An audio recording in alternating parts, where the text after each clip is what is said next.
The summit had been running for 6 days. 6 days of carefully structured sessions in the Grand Conclave Station, a neutral installation suspended at the gravitational midpoint of 4 territories, chosen specifically because it belonged to nobody and therefore offended nobody, which was the highest diplomatic achievement the organizing committee had managed in 14 months of preparation. 6 days of agenda items, working groups, bilateral side conversations in corridors outside the main chamber, the elaborate procedural machinery of 3 empires and 1 species sitting in the same room, trying to produce language that everyone could agree meant something. The language kept meaning nothing. Ambassador Kael Drum had noticed it on day 2.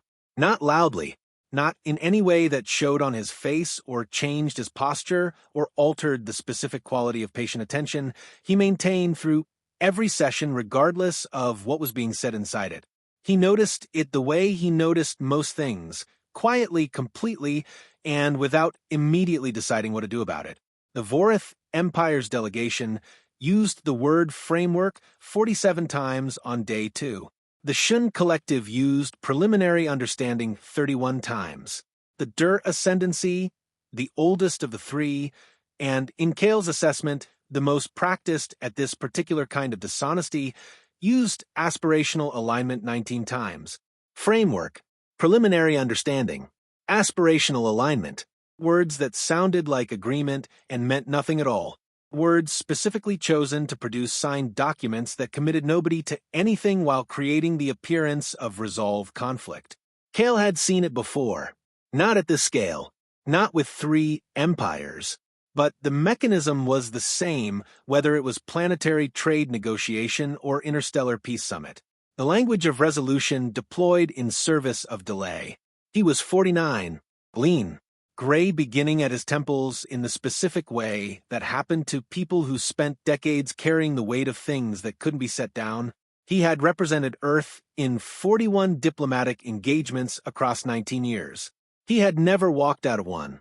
On day 6, at 1,134 hours, during the Vorath delegation's 43rd use of the word framework, he stood up, slowly, without urgency, without visible anger, picked up his single document folder, and walked toward the door.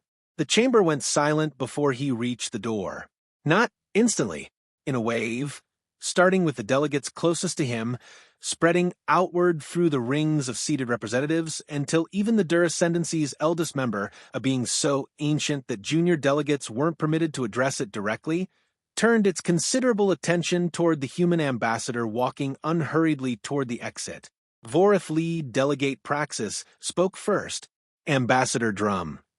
Smooth, controlled, the voice of someone who had managed unexpected situations for 40 years and classified this as manageable. The session has not concluded. Kael stopped, turned around, faced the room with the same patient expression he had maintained for 6 days. No, he said, it hasn't. Then he turned back toward the door. Ambassador. This time it was Shen Collective speaker Yen, younger than Praxis, sharper, the one Kael had privately assessed as the most intelligent person in the room and therefore the most dangerous. Earth's participation in this summit is essential to the framework. There it is again, Kael said pleasantly without stopping. Framework. He reached the door, placed his hand on the panel, stopped again, not because he'd been called back, but with the specific deliberateness of someone who has one more thing to say and intends to say it at maximum effect. He turned to face the room one final time. 47 delegates, 3 empire delegations, 6 days of careful language and careful positioning, and the elaborate performance of progress that had produced exactly nothing of substance. All of them watching him. I want to tell this room something, he said. His voice was conversational, not elevated, not performing gravity, just a man saying something true in an ordinary voice. Earth came to this summit in good faith. We prepared positions. We made concessions in advance. We spent 14 months in preparation because we believed genuinely that 3 empires sitting in a room with humanity was an opportunity to resolve the specific conflicts that have cost lives across 6 contested systems for 11 years. He paused. 6 days, he said. 47 sessions. Framework. Preliminary understanding. Aspirational alignment. He looked at each delegation in turn. Not one binding commitment. Not one concrete timeline. Not one real concession from any party that cost them anything they weren't already prepared to give up. The room was very still. Earth is leaving the summit, he said simply, not suspending participation, not requesting recess, leaving. He held the door panel for a moment. When the three empires in this room are prepared to discuss something other than frameworks, you know where to find us. He walked out. The door closed behind him. His aide, Lieutenant Casrain, was waiting in the corridor. 27 years old. The expression of someone who had watched their superior do something unprecedented and was processing whether it was brilliant or catastrophic. The shuttle is ready, she said carefully. Good, Kael said. He kept walking. Ambassador. She fell into step beside him. They're going to react. Yes, he said. All three of them. Yes. Simultaneously? He considered that for a step or two. Probably not simultaneously, he said. The Vorath will react first, loudest, then the Shen, quietly, precisely, in a way that reveals more than they intend. He paused. The Dur will wait. Watch both of them, then say something that sounds like wisdom, but is actually a question. Cass processed that, and then, he said, we find out which of them blinks first. The Vorath reacted in 4 hours. Kael had estimated 3. The extra hour was probably internal argument between Praxis and whoever outranked him about whether a formal protest or a direct communication would better serve their position. They chose direct communication. The message arrived on the shuttle's diplomatic channel while Kael and Cass were still in transit to Earth's nearest relay station. Formal header. Full Vorath Imperial credentials. The kind of message that gets logged in 6 different archives simultaneously because the sender wants a record of having sent it. Praxis's voice. Controlled, carrying the specific edge of someone performing composure over something rawer underneath. Ambassador Drum's departure represents a serious breach of summit protocol and a deliberate disruption of proceedings that required 14 months of preparation from all parties. The Vorath Empire formally requests Earth's immediate return to the negotiating table and considers any further absence a hostile diplomatic act. Hostile diplomatic act. Kael listened to it once, looked at Cass. Hostile diplomatic act, she said carefully. That's significant language. Yes, he said. They're escalating. They're panicking, he corrected. Those aren't the same thing. He pulled up the message on his screen and read the text version. Look at the timeline. 4 hours. Full credentials. Logged in 6 archives. He said down. Praxis didn't write this message. Someone above Praxis wrote this message, which means my leaving the room concerns someone considerably more senior than the lead delegate. Cass absorbed that. Why would it concern them that much?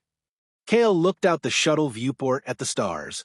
Because the summit wasn't designed to produce peace, he said, it was designed to produce the appearance of peace while the 3 empires completed positioning in 3 of the 6 contested systems. He paused. Earth's participation provided legitimacy. A species outside the 3 empires sitting at the table made the whole process look genuine. He turned from the viewport. Without us in a room, the summit is 3 empires negotiating among themselves, which is what it actually was, but nobody could see it while we were sitting there providing cover. Cass was quiet for a moment. We were decorative, she said. We were essential decoration, he said, which is considerably more useful to them than being essential. He picked up his folder. The moment we left, the decoration left. Now, everyone watching, every species, every independent system, every galactic media outlet that's been broadcasting summit proceedings for 6 days can see exactly what's in the room. 3 empires, Cass said slowly, negotiating their own arrangements, Kael confirmed, without the neutral party that made it look like something other than that. The Shen message arrived at hour 7, not through official diplomatic channels, through a private frequency. No formal header, no archive logging, the specific communication of a party that wants to say something without creating a record of having said it. Speaker Yen's voice, the sharpness he had assessed in the room present in every syllable. Ambassador Drum, I would like to speak with you privately, not as delegations, as individuals who both understand what was actually happening in that chamber. Kael listened to it twice, showed it to Cass. She read the transcript, looked up. She's separating herself from the Shen Collective's official position. Yes. Is that genuine or tactical? Kael thought about Yen's face during the sessions, the specific quality of attention she brought to moments when the language got most elaborate, the fractional expressions of something that wasn't quite frustration but lived in the same neighborhood. Both, he said. It's genuine and she knows it's useful. He paused, which makes her more interesting than Praxis. He drafted a response. 4 words. Tomorrow. 0800 neutral frequency. Send it. Then he opened a new communication to Earth's Foreign Ministry. Not a report. Not a briefing. Something considerably more significant. A request for authorization to do something that had never appeared in any summit playbook. Something the 3 empires had not seen coming.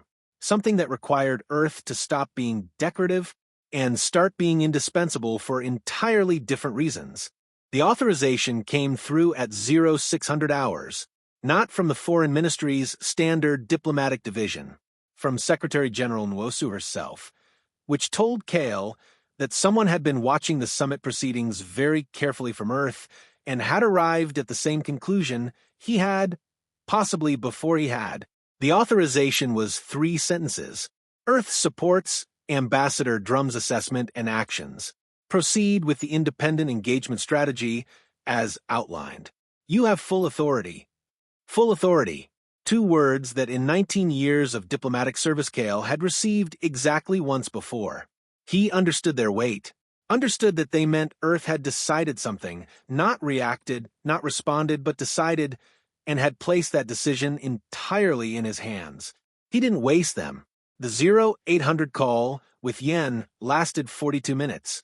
No aides, no recording, no formal position stated or defended.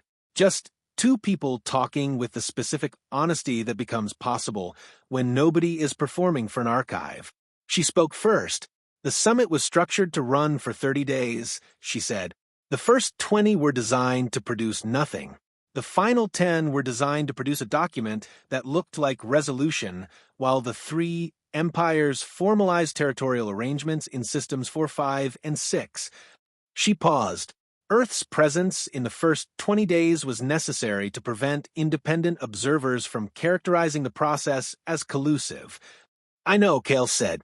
A pause. How long have you known? Day 2, he said. Another pause. Longer. Why did you stay until day 6? Because leaving on day 2 looks like reaction, he said. Leaving on day 6 looks like conclusion. He paused. Reaction can be managed. Conclusion has to be responded to. Yen was quiet for a moment. What does Earth want? She said. The question that always surfaced eventually. The same thing we came to the summit wanting, he said. Resolution in the 6 contested systems. Real resolution, binding commitments, concrete timelines, actual concessions that cost something. He paused. Not frameworks. The Vorath will never agree to binding commitments in System 4, she said immediately. Their resource extraction operation has been running for 3 years. Any binding timeline exposes them to liability for... I know, Kael said. And the Dur have territorial claims in Systems 2 and 3 that predate the current legal framework. By? I know that too, he said. She stopped. Then what, she said carefully, makes you think any of this is resolvable? Kael looked at the authorization message on his screen. Full authority. Because, he said, I'm not going to ask the 3 empires to resolve it. He paused. I'm going to make it more expensive not to than to. Silence. Ow, she said. The 6 contested systems, Kael said, each one has an indigenous population the 3 empires have been treating as a secondary consideration in territorial negotiations. He paused. What if they weren't? Yen understood immediately. He could hear it in the quality of her silence, the specific stillness of someone running the implications at speed and arriving at the destination before he finished the sentence. "You're going to organize them," she said. "Earth is going to open diplomatic relations," he said carefully, "with every indigenous government in all 6 systems, simultaneously, formally, with full recognition of their sovereignty under galactic law."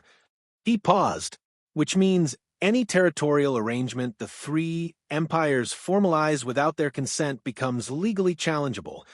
"The Vorath will call it interference," she said. "They can call it whatever they want," he said. "The legal framework is the legal framework." Another silence. "Why are you telling me this?" she said. "Because," he said, "when the Vorath call it interference, I'd like the Shen Collective to have already considered their position. Earth's simultaneous diplomatic recognition of 6 indigenous governments happened on a Thursday. Not sequentially, not through the standard staggered process that multi-party recognition usually required. All 6, same hour, same formal language, same transmissions sent to every galactic legal registry simultaneously so that the timestamp on every recognition was identical and the record was unambiguous. It took 3 months to prepare. Nobody outside Earth's foreign ministry and 6 indigenous governments knew it was coming. The Vorath found out the way everyone found out, through the public registry notification that galactic law required for formal diplomatic recognition, a routine alert that their legal monitoring systems processed automatically and then flagged immediately because 6 simultaneous recognitions from a single party involving territories under active negotiation was not routine in any sense. Praxis called within the hour, not through formal diplomatic channels, directly, personal frequency, the specific communication of someone too angry for proper procedure. Kael answered on the 3rd signal. "You have undermined the entire negotiating process," Praxis said. "No preamble. No diplomatic cushioning. Pure controlled fury delivered in the flat tones of someone who has decided that pretending to be calm is no longer worth the effort. I've recognized 6 sovereign governments," Kael said, "under galactic law, through proper channels. In territories under active dispute. In territories whose indigenous populations were not represented at a summit designed to determine their future," Kael said. His voice was still conversational. Still ordinary, the specific quality that made it more difficult to respond to than anger would have been. The summit had 14 months of preparation, Ambassador Praxis. Which of those months were allocated to consulting the people who actually live in systems 2 through 6? Silence. "That's what I thought," Kael said. The Dur Ascendancy's response came exactly as Kael had predicted. Late, measured, delivered through a communication that was 3 times longer than it needed to be and contained, buried in its middle section, the question he had been waiting for. The Ascendancy notes with interest Earth's diplomatic initiative and wishes to understand the scope of the proposed relationship with the 6 recognized governments. Specifically, what obligations does Earth intend to honor? What obligations does Earth intend to honor? Kes read it over his shoulder. They want to know if the recognition is symbolic or substantive. "Yes," Kael said. "Is it?" He looked at her. "What do you think?" She thought about it seriously. About 3 months of quiet preparation. About 6 simultaneous transmissions. About full authority from Secretary General Nwosu and the specific weight of 2 words that didn't get used for symbolic gestures. "Substantive," she said. "Very," he confirmed. He drafted the response to the Dur himself, longer than his usual communications. Detailed, specific, the kind of document that takes time to write because every word is doing work. Earth's obligations to the 6 recognized governments included formal representation in any future negotiation affecting their territories, material support for infrastructure development currently underfunded due to contested status, legal advocacy through galactic frameworks for any territorial claim made without their consent, and a mutual defense consultation agreement that stopped carefully short of a full defense treaty but sat close enough to one that the distinction required a lawyer to explain. He sent it to the Dur. Then he sent a version to Yen. Then, and this was the part that he had been building toward since day 2 of the summit, he released a summary to the Galactic public record. Not the full document. A summary. Precise. Readable. Written for the specific audience of every independent system, every small civilization, every species that had ever sat in a room where large powers negotiated their future without consulting them. Written so they could understand what had just happened and what it might mean for them. The response was not immediate. It built. Over 72 hours, 14 independent systems filed formal observer requests with the Galactic Legal Registry, requesting status in any future negotiations involving the 6 systems Earth had recognized. Then 19 more. Then 7 species who had never previously engaged with the summit process in any capacity. Each request filed through proper channels. Each one legally valid. Each one adding a layer of complexity to any territorial arrangement the 3 empires tried to formalize. Cass showed Kael the registry numbers on the morning of the 4th day. 40 observer requests. He read through them slowly. The Vorath's legal team, he said, is currently discovering that formalizing their arrangement in system, for now, requires navigating 40 observer objection processes. Minimum, Cass said, more coming. The Dur's territorial claims in Systems 2 and 3 require the consent of recognized sovereign governments who now have Earth as their formal representative. Yes. And the Shen, he paused. What's Yen doing? Cass pulled up the latest intelligence. She's been in closed session with the Shen Collective's legal division for 36 hours. She looked up, and she filed a personal observer request for 3 of the 6 systems, not as the Shen Collective, as an individual galactic citizen. Kael looked at that for a moment.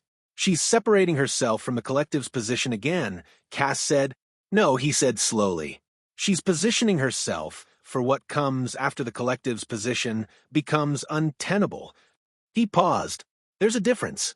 The Vorath's second communication arrived that afternoon. Different tone from the first. The fury was still present, but something had been added to it. Underneath the anger, something that sounded like the beginning of a calculation being revised. Praxis's voice. The Vorath Empire wishes to understand what conditions Earth would require to return to formal negotiations. Kael read it twice. Showed it to Cass. She stared at it. They're asking to come back to the table. They're asking what the table costs now, he corrected. He set it down. 3 months ago it cost nothing. We were decorative. He looked at the 40 observer requests on the registry display.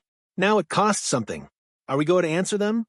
He thought about 6 indigenous governments with formal Earth representation, 40 observer requests and growing. Yen positioning herself for what came after. The Dur's careful question about obligations and his very specific answer.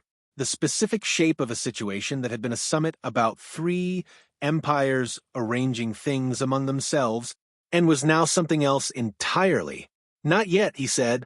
Let them count the observer requests for another 48 hours. He paused. By then there'll be 60. There were 73 by the end of the 48 hours. Kael had underestimated by 13. He noted that without pride and without apology, accurate prediction mattered, and being off by 13 meant his model of how independent systems would respond to the recognition initiative was slightly more optimistic than reality warranted. 73 was still enough. Considerably more than enough. The Vorath's legal team filed their formal assessment internally on day 6 after the recognitions.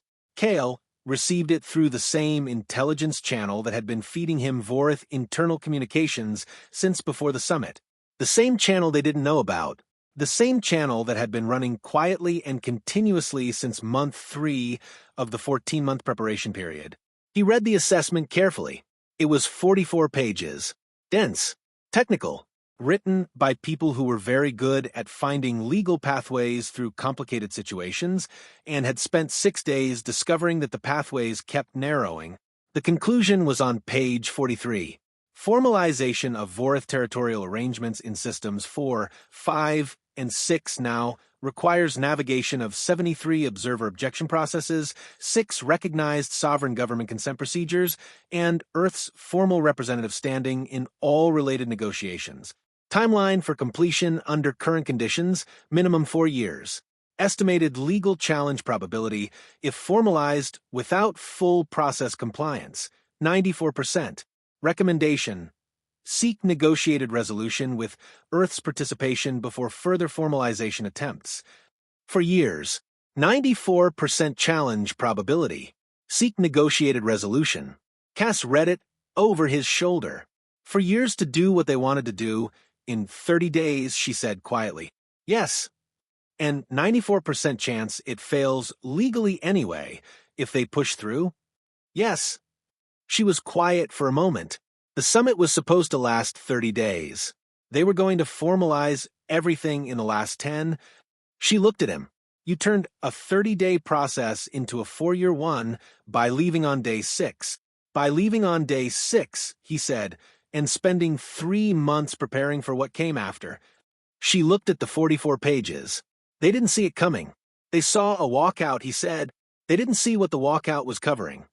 The Dur Ascendancy contacted him directly at 1,400 hours. Not Praxis's anger. Not Yen's sharp private frequency. Something different. The Dur elder who contacted him was not a name he recognized from the summit delegation. Senior. Very senior. The specific seniority that doesn't appear at summits because it doesn't need to, the level at which decisions are made rather than performed. Ambassador Drum, the elder said, the translator rendered its voice in the deep resonant tones that Dur communication carried across every frequency. I will be direct. Please, Kael said. The Dur Ascendancy's territorial claims in Systems 2 and 3 are 400 years old. It said, they predate the current galactic legal framework. They predate Earth's involvement in interstellar affairs. They predate the existence of the sovereign governments you have recognized. A pause. We do not accept that Earth's recognition initiative supersedes 4 centuries of established claim. I understand the Ascendancy's position, Kael said carefully. Do you understand that the Dur have the resources and the patience to litigate this position for longer than Earth has been a spacefaring civilization? Kael was quiet for a moment, not because the question unsettled him, because it deserved a real answer rather than a diplomatic one. Yes, he said. I believe that's accurate. Then you understand our concern with your strategy. I understand it completely, he said. May I ask the Ascendancy a question in return? A pause. Ask, in 400 years of territorial claim, have the Dur ever governed Systems 2 and 3? Silence. The claims are legal, the elder said carefully. They are registered and recognized under. That's not what I asked, Kael said gently. I asked if the Dur have governed them, administered them, built infrastructure, maintained populations, been present in any practical sense in the daily lives of the people who live there. A longer silence. The claims are territorial, the elder said, not administrative. Yes, Kael said. I know. He paused. The people in Systems 2 and 3 have been administered, built upon, and practically governed by their own indigenous governments for the entirety of those 400 years. Another pause. I'm not challenging the Ascendancy's legal claim. I'm asking whether the Ascendancy wants to spend the next 4 years litigating a legal abstraction against the practical reality of 6 recognized sovereign governments with Earth representation, or whether there's a conversation to be had about what the Dur actually want from Systems 2 and 3. The silence lasted 22 seconds. Kael counted. What do you mean, the elder said slowly, by what we actually want? Resource access, Kael said. Navigation rights. Scientific survey permissions. The specific practical benefits that 4-century-old territorial claims were originally filed to protect. He paused. None of which require governing the people who live there. None of which require the 3 Empire Summit arrangement. All of which could be negotiated directly with the sovereign governments who are actually present in considerably less than 4 years. Another silence. Shorter this time. You're proposing bilateral agreements, the elder said. between the Ascendancy and the indigenous governments. With Earth as formal representative and guarantor, Kael said, "Yes.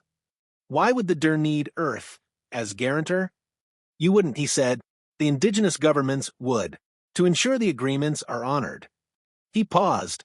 "That's what recognition means in practice. Not that Earth governs them. That Earth ensures they're not negotiating alone against parties with 400-year resource bases and legal teams 44 pages deep." The elder was quiet for a long time, long enough that Cass glanced at Kael with raised eyebrows.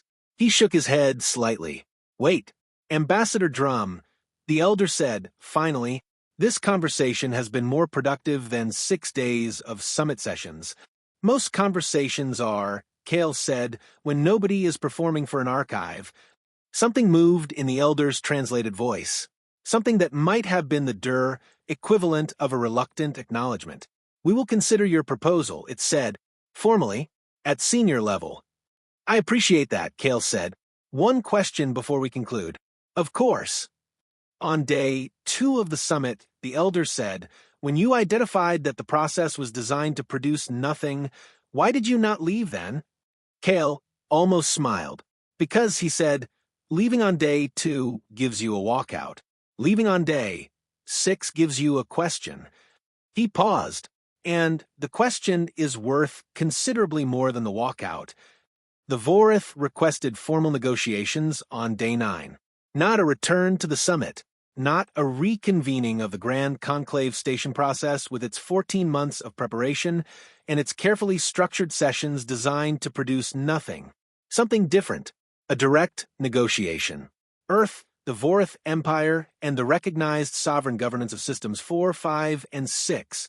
Binding framework. They used the word deliberately, Kael noted, and with different weight than before. Concrete timelines. Real concessions.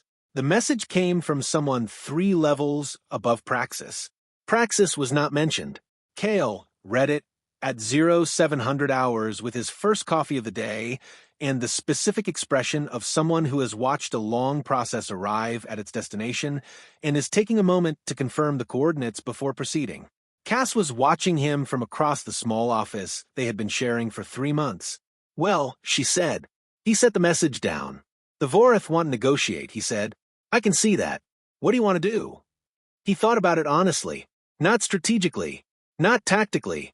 The actual question underneath the question, what did Earth want from this? What had all of it been for? What did 19 years of diplomatic service and 41 engagements and 1 walkout on day 6 add up to if the answer was just another set of documents? "I want the people in Systems 2 through 6 to have agreements that hold," he said. "That's all. Agreements that are real, that cost something to violate, that were negotiated by parties who had to actually give something up to get something." He paused. Not frameworks, not aspirational alignments. He looked at the message. Agreements. "Is that what this is?" Cass asked. "That's what we're going to find out."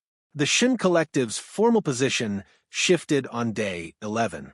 Not dramatically, not with the loud public reversal that would have required them to acknowledge their previous position was wrong, with the specific, quiet adjustment of an institution that has decided to move in a new direction and is doing so in language carefully constructed to imply they had been moving that way all along. Speaker Yen released the statement personally. It supported direct negotiation with indigenous sovereign governments. It endorsed Earth's recognition initiative as consistent with galactic legal principles. It proposed the Shen Collective as a secondary guarantor alongside Earth for any agreements reached in Systems 1 and 2. Secondary guarantor alongside Earth. Cass showed it to Kael without comment. He read it twice. She spent 36 hours in closed session with the Shen Legal Division, he said, then filed a personal observer request, then waited 11 days for the Vorath to move first. He set it down. She built herself an exit from the collective's original position while giving them a new position to occupy. He paused. She's good. Better than Praxis, Cass said, considerably. He picked up his coffee. She'll be lead delegate within 2 years, possibly less. He looked at the statement again. Make sure we have a direct line to her that exists outside formal channels. Already done, Cass said. He looked at her. Day 3, she said simply. After the private call, he almost smiled. Good, he said. The Dur Ascendancy delivered their formal response on day 14. Senior level. As promised, signed by the elder he had spoken with directly, which was, his research confirmed, the first time in 30 years that a Dur elder of that seniority had personally signed a diplomatic communication to a non-empire party. It accepted the bilateral framework, direct agreements between the Ascendancy and the indigenous governments of Systems 2 and 3. Earth as formal representative and guarantor. Resource access navigation rights and scientific survey permissions defined with specific parameters and binding renewal processes. The 400-year territorial claims reclassified as historical designation rather than active governance claim, a distinction the Dur legal team had apparently spent a week constructing, and that achieved what Kael needed without requiring the Ascendancy to publicly abandon a position held for 4 centuries. He read the reclassification language 3 times. It was genuinely elegant. He made a note to say, so when he responded, the formal negotiations began on day 19, not at the Grand Conclave Station, at a location that had never hosted interstellar negotiations before, the administrative center of the largest indigenous government in System 4. A building designed for local governance, not galactic diplomacy. Slightly too small for the delegations involved. Acoustics that required the translation systems to work harder than usual. Chosen specifically because the people whose future was being negotiated had asked if they could host, and Kael had said yes before they finished asking. The negotiations lasted 11 days, not 30, 11, because when parties came to a table with real concessions already prepared, because the alternative had been made sufficiently expensive that the cost of not conceding had finally exceeded the cost of conceding, the process moved at the speed of actual decision-making rather than the speed of performance. Day 3 produced the System 4 resource agreement. Day 6 produced the System 2 and 3 bilateral framework with the Dur. Day 8 produced the hardest thing, the System 5 and 6 territorial clarification that the Vorath had been avoiding for 3 years because it required them to acknowledge that their extraction operation had been running in space that wasn't legally theirs. They acknowledged it, quietly, in language that took their legal team 4 days to construct. But they acknowledged it because the alternative was 94% legal challenge probability and 4 years of process that now included 73 observer parties and 6 recognized sovereign governments and Earth's full representative standing, and the Shen Collective as secondary guarantor, and the Dur Ascendancy having already moved, publicly on the record, toward a bilateral framework that made the Vorath's resistance look increasingly isolated. They acknowledged it, and paid the remediation figure that the indigenous government's negotiators, sitting at their own table in their own building with their own formal representative, had spent 3 months calculating. Kael signed the final documents on day 11 at 1847 hours. He signed them last, after every indigenous government representative, after Yen, who had attended as a Shen Collective observer with secondary guarantor status, and had conducted herself throughout with the sharp precision of someone building a reputation she intended to use for a long time, after the Dur elders designated signatory, after Praxis's replacement, a Vorath delegate named Sarah who had arrived on day 1, read the room correctly within 4 hours, and conducted herself with the pragmatic efficiency of someone who understood that her job was to close something her predecessor had failed to prevent from opening. He signed, set the pen down, looked at the documents. 11 days. 6 systems. Real agreements. Not frameworks. Cass found him afterwards standing outside the Indigenous Administrative Center in the thin evening air of System 4's capital city. She stood beside him without speaking for a moment. The city around them was ordinary, populated, the sound of a civilization going about its business in the early evening, the specific sound that existed on every inhabited world, in every system in some variation, the sound of people living their lives in the spaces between the large events that history recorded. 11 days, she said. Yes. The summit was supposed to last 30. Yes.